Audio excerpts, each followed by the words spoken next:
Welcome guys back to another video in the channel. Today we're doing a preview for the game Wolverhampton Wanderers versus Arsenal. This is a huge game in the Premier League as both sides are chasing European football. Looking at the two sides in the table, they are sitting 6 points away from each other, and a win for Arsenal will take them 3 points within Wolves in 6th position, which will be huge for the club in their race to try and get into European football, if that's the Europa League or the Champions League.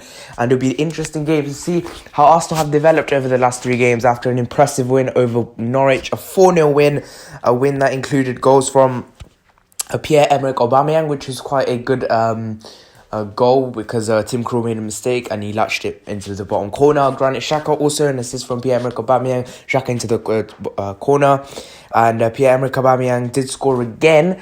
This time was from another mistake, and Cedric Soares did come on, and 4 minutes after coming on he scored, which is astonishing. He scored, oh my god, he scored 4 minutes after coming on. He scored a beautiful goal from outside of the box. No deflection, banged it right to the bottom corner. And Arsenal did win 4-0 against Norwich, which unfortunately leaves Norwich in a very bleak position, 6 points from safety, and no teams around them are really getting any points on the table. Except from West Ham, they did have a comfortable win against Chelsea. But we're going to look at Wolves now, and it's looking all right for them because they did have a 1-0 win over Aston Villa due to a goal from Leonardo Dendoncker, which had to get them the lead in the 62nd minute. Obviously, Aston Villa themselves are battling relegation, sitting in 18, so that must have been a tough game for Wolves to try and come back from. But Wolves and Arsenal, I think they'll be quite equally matched here. Arsenal's confidence, I think that's what Mikel Arteta is trying to build here. He's trying to get the confidence back into the club. And then when we go up against teams like Wolves, Leicester, Tottenham, Liverpool, Man City, all in quick succession, then we'll be confident that we can get results and we won't go into the game underdogs. So that is the main objective here. Obviously, in the last 3 games, we've beaten Southampton 2-0, we've beaten Sheffield United 2-1, and we've beaten Norwich 4-0. So that is very, very positive signs. And Martinez getting, obviously, 2 clean sheets in the last 2 Premier League games, which is also very good for him. So we'll get straight into the predicted lineup for this game. Arsenal's predicted lineup against Wolverhampton Wanderers. And we're going to start off in goal. And as we were just talking about, Emi Martinez. This is because he has made it really hard for me to miss Leno. He hasn't been perfect, Martinez, but I think his handling is very good, almost as good as Leno, to be honest. It's hard to miss Leno, as I'm saying, and he's playing exceptionally, so I'm going to go with but Leno. I'm going to go with the back 3, and in the back 3, I'm going to go with Holding, Sokratis, and Luiz. I think let's just start with the Holding first. I think he's going to come in for Mustafi. He did play quite a bit of the game, and I think Holding should start instead of Mustafi. Mustafi has played quite a lot of football, so him getting a full game rest in this game will be quite helpful. Maybe Mustafi comes on in the half-time or something. That could be a possibility. And Sokratis, I think he needs a start now. I think he needs a chance to prove to Mikel Arteta that he is up for the job as well, and he can play in that 3 in the back line, which will be quite crucial. Because Sokratis was actually playing quite well before the lockdown period, and I think Sokratis will want to prove himself again. So I think, just like Nelson did, I think Sokratis will get a chance to prove himself in the first team. Luiz, I thought he played quite well against Norwich. I thought his distribution, his passing range was excellent. He defended well. You won everything. There wasn't much to do in terms of defending for him. I thought it was more down that right-hand side. I don't know, it was just not... He didn't have much to do, if I'm being honest. It was more, they were trying to push down the middle. There wasn't much wide threat from them. It was always trying to cut from the middle.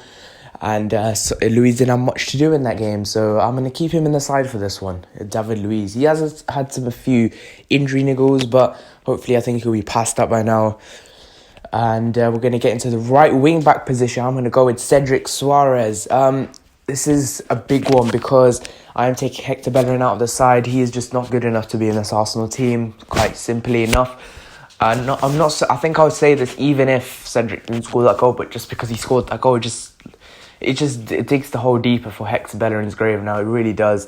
And I think Cedric Soares, he's a player that is better positioning than Hector Bellerin, and that will be very key when you're going up against Adama Traore, because Hector Bellerin doesn't have that pace anymore that used to get him out of jail that much. So it will be interesting to see that battle, Cedric, if Cedric plays, how we do against Adama Traore, and that'll be a real test of his ability. But I'm going to go with Cedric Soares. On the left wing back position, it's quite simple. It's going to be Kieran Tierney. Very excellent, very aggressive, very mature looking player, and he makes the right decisions, and his defending is immaculate. He doesn't make silly mistakes. He does whatever is needed to do to get the ball out, and he controls the play really well. So I'm going to go with Kieran Tierney in that left wing back position. In the two holding midfield, I'm going to go with Xhaka and Ceballos. They looked exceptional as a midfield, exceptional. That was probably one of the best midfield performances from them two in the season. That was really, really good. And I think if they keep taking the performances forward, I think Mikel Arteta might look at Ceballos and say, should we give him another year loan? It will be interesting to see what happens with that. But I have to stick with Xhaka and Ceballos. It's as simple as that. And Ceballos was playing like prime Santi Cazorla in that game, especially in the first half. I thought second half he sort of disappeared a bit. Again, the Norwich were building into it, so I don't think he featured that much. But first half performance, it was amazing from Ceballos. And Xhaka did also get onto the score sheet. I'm going to go with a front three for this game. And I'm going to start off on the right-hand side. I'm going to go with Nicola Pepe. I think Nicola Pepe, he didn't play in the game. Nelson, he was dropped for Nelson. He did come on in the second half, but he didn't play that much of the game. So I do expect Nicola Pepe to come into the starting lineup. On the left-hand side, left wing position, I'm going to go Bukayo Saka. He signed a new 4-year deal with Arsenal, taking his deal to 5 years because he's still got a year left. So adding that on, it's 5 years. But Bukayo Saka is going to stay at Arsenal, and we really needed that contract done because he is such a key player for us. I think Arteta bench, he didn't play at all at the weekend. I think that is sorry, not the weekend, but he didn't play today in the Norwich game. He didn't feature at all. He was on the bench, and that was a good decision there from Mikel Arteta. And I think he'll start in this game. Up front as the main striker, down the middle, I'm going to go Pierre-Emerick Aubameyang. He scored 2 goals again, and he shows us why we need him so much. That instinct to get at Krul and try and score that goal, and that instinct to get them to try and capitalise on that mistake from Norwich defenders and try and easily put it past the goalkeeper. We need Aubameyang for them situations, and hopefully he does sign that new contract. And I think he'll be much better down the middle. I'm going to take out Lacazette for this game because the thing with Lacazette is he's good holding up play. His positioning is pretty good as well, but his shot isn't going well. I think it was even before lockdown, his shot wasn't that great. And I think he really needs to try and work on that because as a striker, you're not going to get marked on your positioning or your runs or anything like that. You're going to get marked on your goals. And if you don't score, then you're not good enough to be in the team. And I think Arteta values Nketiah and Lacazette on the same page right now, and I think Nketiah could be a bit ahead of him. So Lacazette really has to work on himself. But Aubameyang, he'll be playing in my predicted lineup up front as the main striker.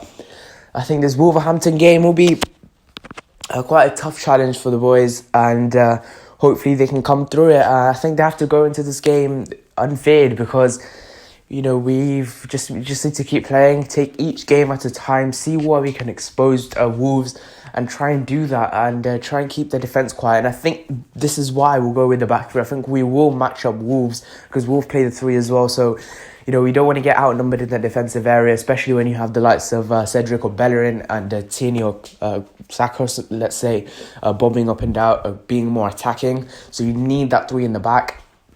I think that'll be very vital for us. Well, my score prediction in this game is going to be I don't know what to go for. I'm going to go the 1-0 win for Arsenal. I'm going to go with a very tight game. And hopefully Arsenal can pull it out of the bag in this one. So thank you guys so much for watching this video. If you have enjoyed, please leave a like, subscribe. See you guys in the next one. Bye-bye.